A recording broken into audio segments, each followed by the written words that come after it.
Hello guys, in this video I'll show you exactly how to hire amazing media buyers for your team. So let's say you do $100, $200, $500,000 per month and you want to scale farther, and then you just simply don't have time in a day to, let's say, manage that accounts and manage the marketing aspect of your business. So then I'll show you exactly how we hire media buyers. And in our business, I'll show you in a second, we have media buyers that pretty much manage the whole project from start to finish all the time. They require very little supervision. So I'll show you exactly how to find those people, how to train those people, and how to basically what type of personality traits to look for if you want to hire those amazing people for your team, because they'll save you a lot of time, they'll make you a lot of money. If you want to scale your business to the next level, you definitely will need them. So let me show you guys how we do it in our business, so then you can take this framework and replicate it for yourself. By the way, guys, if you want the whole cheat sheet on how we do it, then just comment media buyer below this video.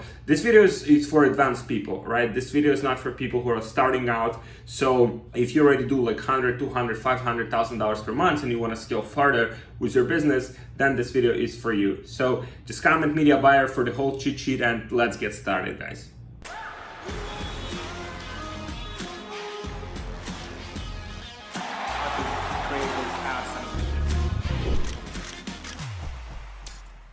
Hey guys, so you can see here, this is one of our ad accounts. And so this ad account, for example, has produced approximately $300,000, more than $300,000 in sales for business. But also you can see, so if we check the results, the same in the last 14 days. So it's pretty consistent, right? It's pretty consistent.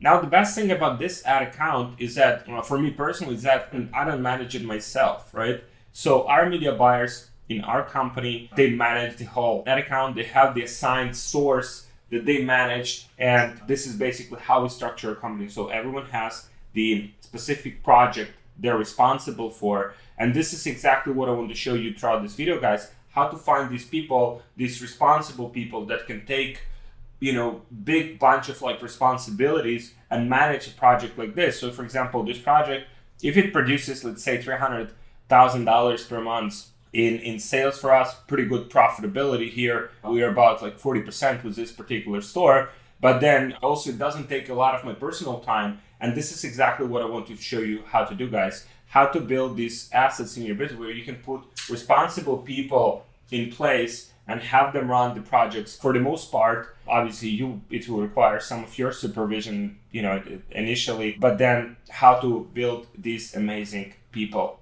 in your team. So how to hire great media buyers, right? So you can see here, for example, these are some of the results that we have. And guys, again, if you want the whole cheat sheet, just comment below a media buyer and I'll send this whole cheat sheet to you. It's very difficult to find a good media buyer, right? So if you want to hire a media buyer, if you want to hire, let's say an agency or something, right? Then it's typically very difficult to hire good media buyers, good agency.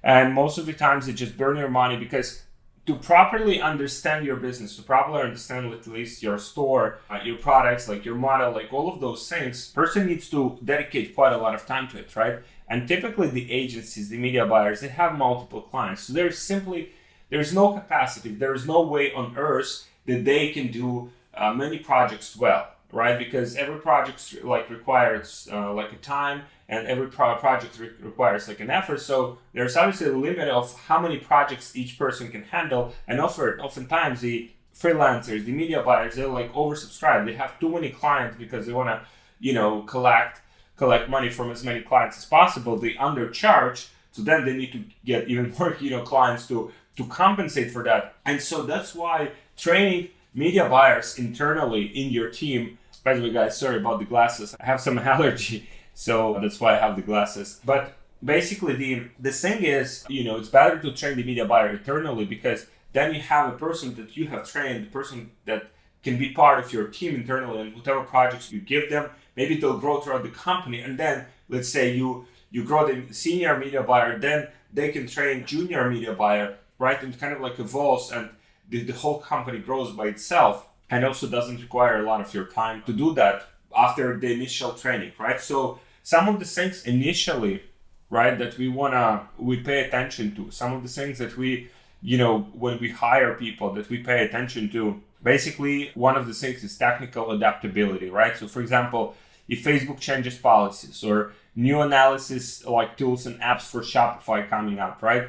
So the person needs to know, right, what's happening in the marketplace. They need to follow, they need to kind of like learn from, from other people. And we also ask people like what online channels of information do you follow? Like maybe what type of information is like, where do they take that information from, right? So if they take the information from, the person that that is, not providing like good, insight, then you can give them feedback. Okay, don't take the insight, but person needs to be willing to learn from other people, right? If people invest into courses, into education, like those are even better people because, they are willing to invest into their own like improvement.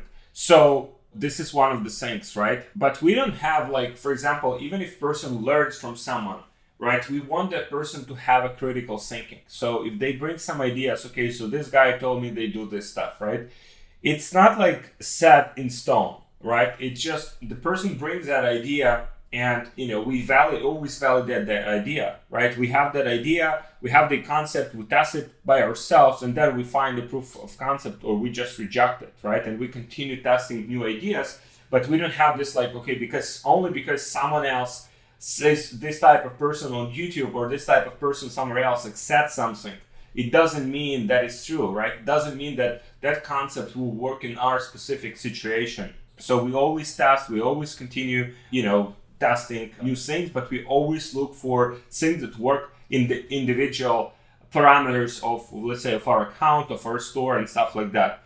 Now, this is pro tip. Like, don't look for a person who spent like $300. Like, oftentimes on these like Facebook groups, you'll find these people, oh, I spent like $300 with 50x ROAS. Like, who you need like is a person who spends like 100K per month at least with 2x ROAS profitably, consistently, months over months, and knows how to maintain that, right? Those kind of like flukes and those like very high ROAS, like sometimes we have 1000% ROAS, right? But it doesn't mean nothing because it's not consistent. We cannot maintain that, for a consistent and prolonged period of time. So always look for the consistency. If you look for a case study, if you ask for case studies, which, one of the things that we do is we hire people from scratch. We typically try not to hire people who have like a very long experience in the field because they have a lot of prejudice, right? And they then try to adapt the things that they've tried before to our company. And then when you try to correct them, they think, oh, I always done it that way, right? So you wouldn't want to do that. So oftentimes just hiring people like fresh from university, from college, those are great people because they don't have a lot of prejudice in terms of what they need to do. Number two is willingness to analyze the data and dig deeper, right? So all metrics might be important, but only the ROAS will show you the performance. So the second question that I ask, right? So for example, if person already has some like background with advertising, so second question that I would ask the person, show me your Facebook Ads Manager layout, right? And if person just shows me the standard Shopify or like the advertising manager layout, then I just stop the interview because they don't know the layout, they don't know the KPIs, right? They just blindly like, okay, these are the metrics. They watch for the click-through rate. Click-through rate might be horrible sometimes, right? And you might be very profitable. Cost per click might be like $5, but you might be profitable. There are situations like this. So this is what's important, like for a person to understand the whole funnel metrics, they need to understand the conversion, they need to understand the average order value, they need to understand the return on ad spend, then kind of like pull all of those things together and see the complete picture of the business, right? So this is very, very important. So this is what we look for. For example, the balance between click-through rate and conversion rate, right? So you will see like where those two metrics are interconnected. Cost per click versus CPM. Is this my ads or targeting that's not working well? So identifying the bottleneck and issue there. Cost related to the view content, cost to add to cart, cost per initiated checkout. So where on a website I'm losing users. So identifying those type of issues and figuring them out. And you can see, for example, in this particular case, like click-through rate. So we have the click-through rate, we have all the metrics like. So the CPMs are a bit on the higher side. So maybe there's something that we could do to lower the CPMs Now, this is a bit like competitive industry, so that might be just normal for this, industry, but you can see kind of the interconnection between all of these, right? And so basically typical mistakes, right? Thinking of the end results only instead of checking the whole funnel, right? So basically give a person, let's say, one like website to analyze and just like, okay, find me like 3 problems on this website, right? Like if person is like getting stuck on one KPI instead of trying to improve all of them, like for example, improving click rate, yet at the same time not improving the, the conversion rate itself, then again, the interconnection between all of these, metrics. And so I have this DAKW pyramid. So this is one of those things they teach in college. So you can see data, right? So from data, you get the context, you get the information. From the information, you get the meaning. From knowledge, from that, you get the knowledge. From the knowledge, you get the wisdom, right? And so then you have the capacity to make these decisions in a more kind of, you see the bigger picture, right? You can make those decisions with a bigger picture. So unskilled media buyers, they just see, Facebook ads don't work, right? But I mean, Facebook ads might not work for several reasons, right? But it might be also that the website doesn't convert, right? And so that might be the core reason. So seeing those things in a full context and finding those people who can see things in a full context, this is basically what we're looking for. Humility, right? Another question that I ask in the interviews, like imagine you messed up big time, you did everything as always, you used proven methods, you worked hard, and you tried your best, but you failed. What will you do, right? And so what I want to hear from my media buyers that I'm going to sit about what I can improve and whom I can ask for help, right? So this is something, that, I want to hear from them. I don't want to hear like, it wasn't my fault, it was this fault, right? Or Facebook was banning the account. I was like, there's like, you can always hear some, excuses from people. That's normal, but this is not what you want to hear from your media buyer, right? Because if you have like bad results, like that's your business that's paying for it. So this is something that is very, very important. So lack of this so underestimated trait leads to boringness, then unintentional blindness, and then burning money on wrong assets, right? It leads to like overestimation of methods, right? Then too high budgets and then loss of profit, right? So these are the things that you have to pay attention to. If person is, overestimating what they know, right? And like thinking that they know everything because they've just like learned it from someone. So you want people to be willing to learn, but you don't want them to think that they know everything, right? This is kind of the sweet spot there. And it's, sometimes you hire people with like ego driven, right? Like, which is good. They have the ambition and stuff, but also that ego might make them blind to some real decisions. So there's very sweet spot there that you have to look for. So flexibility, right? So different budgets will require a different approach. Let's say you have, $100 a day or like $10,000 a day. And so if you try to test when you have, let's say, $100 a day and it works, right? Then you try to do, let's say, $1,000 a day in the same account, it wouldn't work. And so the more, you spend, the more difficult it is to get it to scale even farther, right? So here's what happened when you have like unskilled media buyer to scale up an ad account, right? So you can see here, so this is the spend. So it's like only you can see 21,000 euros here spent, 3x ROAS, then months 2, right? So there was an attempt to scale. So it's like 184. So you can see the, ROAS dropped in half here. And then the volume only went up by 8,000, right? So basically the important thing is that if someone just heard something, this guy said do higher budgets, right? And then they do the higher budgets, right? And then data tells them this is not working on this account, you have to adjust. So, and they're still doing it, then, those are not people. This is definition of stupidity. If someone continues to do the same thing that it just doesn't work and expects to get the same, results or different result. So this is something that, you want to pay attention to. So people who basically critical thinking, okay, so this is the approach, for example, that works for this store, for this business, for this ad account, right?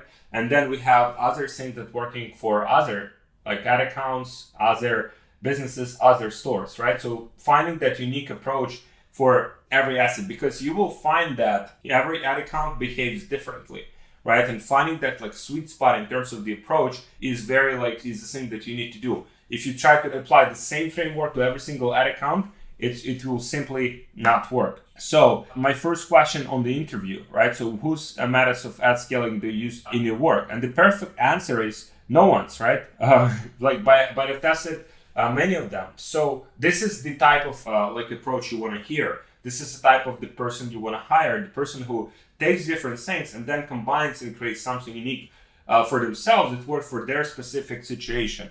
It's like, for example, if you watch, let's say, the training on how to do some activities or how to do some sports, and they'll tell you you have to lift very high, weights. You have to lift like 400 pounds, and then you try 400 pounds, and then you break your back, right? Because you're not prepared to do that, and it's only like works for people who have specific structure of the body, have specific structure of the muscles, right? And it's not the ideal scenario for you. So you have to find the ideal scenario for you, and also find the ideal, the media buyer needs to find the ideal scenario for each ad account that he's working on. So remember these 4 truths about doing Facebook ads, right? First, every ad account is unique, right? So you need to find a unique approach for each of those. Every method has limitations, right? That's also like another thing that you have to pay attention to. So when you learn the method, you apply it, it might work for you. So then if it works, just make the most out of it. But if it doesn't work, then you have to just, stick to other methods, right? That's what's important. There's too much absolute knowledge about Facebook ads, right? Just a lot of things that don't work anymore, like, bidding hyper high budgets. People have been talking about that stuff for years, like, and other things, and manual bidding. Like, we do most of our stuff in our company with like automatic bidding, just sticking to the fundamentals, and we get amazing results. So this is another like controversial thing, another thing that just breaks all of the things that you hear about it, like in the industry, because someone says you have to do this like manual and bid this and increase this, and then wake up at like 3 a.m. in the morning and decrease this bid, and then jump 3 times and increase this bid like 5 times. This is all like nonsense, right? There should be like simplicity in that, and also just pay attention to all of that absolute knowledge that there. And there is no right or wrong. There is just proven or rejected, right? So you have to treat everything as test. If your media buyer has this attitude of treating everything as test, okay, this either works or it doesn't. If it works, like, let's do more of that stuff. If it doesn't, let's just do something else, right? This is it. This is in a very simple form, like who the person you're looking for. And number 5, guys, is emotional sustainability, right? So let's say if the media buyer spends, let's say $10, $20, $30, $50,000 a day on ads, comes with a lot of like emotions, right? Because they're scared on one side, right? This big amount of money, and basically, this is something that they have to kind of like be ready for, right? So if they're not ready for those big budgets, then they'll just be stuck in low budgets, right? And then you have to train them in terms of the mindset, like to work with higher and higher budgets. Like, for example, in financial industry, some managers, some account managers, they make decisions that are $1 billion decisions, right? And so training the person to be in that, if you watch, for example, the show Billions, so they have this like full-time psychologist in the office who basically a coach who trains those people to make those decisions, because it's simply like, there's a lot of pressure on the head when they're making those decisions. The same with your media buyer, right? If you hire someone who's got used to, for home, let's say $2,000 or $5,000 is a lot of money, and you're asking them to spend $20,000 a day on ads or $50,000 a day on ads, then that person will have their own limitations, and those limitations will be reflected in your ads, right? There's no way around it. So you have to train them, and you have to basically, talk to them and just like identify what those bottlenecks are and fix those, right? So also, oftentimes, if, let's say, a media buyer has some failure, let's say something doesn't work, they waste money on some account or they waste money on some store, then there might be a long period of recovery from that. You need some time to recover from that particular situation. So this is what's important to, to keep in mind, that, that emotional aspect is very, very important. You have to just see where, if you, let's say you analyze the account, just observing it, supervising it, and then you see that media buyer, like the results are great, but then media buyer is only spending, let's say, $1,000 a day or $2,000 a day, then you have to work with them to just break those like limiting beliefs, And also what we do in our company, for example, we have the incentive structure. So media buyers get the base salary, or they simply have the commission-based structure. So basically whatever they earn in terms of, if the store makes, let's say, $100,000 profit, right? So then they get a percentage of that. So get like 5-10% of the net profit of the store, which, transcribe to some decent amount, for them as a bonus, right? So this is how it's structured. So then they're incentivized to just produce more for the company and also for themselves. So this is one of the things, guys, that you instantly can just implement if you already have media buyers. So my fifth question is, what was your biggest failure in online business? How did you overcome it, right? And no one is perfect, right? Everyone makes mistakes. And one of my media buyers, when a senior media buyer now, like when we first started working with him, he just blew like $18,000 with 0.74x ROAS. And so basically I've lost the client, the partner that we've had at that point. And then, we had like long conversation with the media buyer. And so he took the full responsibility for that. And since then he's corrected. Now he's doing very well. He's closed many clients, and basically he produced a lot of, volume and a lot of profit for us as a company. So, but it's all started with those bad experiences, right? But what was important is that he took the responsibility for that mistake, and that he just corrected that mistake, right? He understood the mistake, and he realized that he needs to work differently and harder in order to just produce better results, and that's what he did. So to wrap things up, guys, if you don't have technical adaptability, willingness to analyze data, humility, flexibility, and emotional sustainability, then you probably won't become my media buyer. And what you can do is you can find such person to manage ads for you, find even more people like this, and then you will grow your business. This is how simple that is. But you have to find these amazing, responsible people. It's not easy. I mean, obviously it takes time. It takes, 3, 6, 9 months to get just someone ready to take these projects full force. But then, the consequences and the payout in the long term, 1 year from now, let's say you train this person, 1 year, the person is managing stuff even without your help and producing amazing results. So this is it, guys. Again, Comment Media Buyer. So I'll share with you this cheat sheet. Thank you for watching, guys. And if you're looking to grow your company, to scale your business, there should be a link for our program, E-commerce Scaling Secrets. Apply for a free call. We'll see if we can help you in your particular situation. This is only for advanced people, advanced entrepreneurs who already do $100,000, $200,000, $500,000 per month, who want to scale farther. And just apply for that below if you're interested. And thank you for watching. Let me know what you think in the comments, guys, and I'll see you in the next video. Hey, thank you so much for watching this video. If you can just like this video and hit the subscribe button so you don't miss any of my videos in the future. Thank you.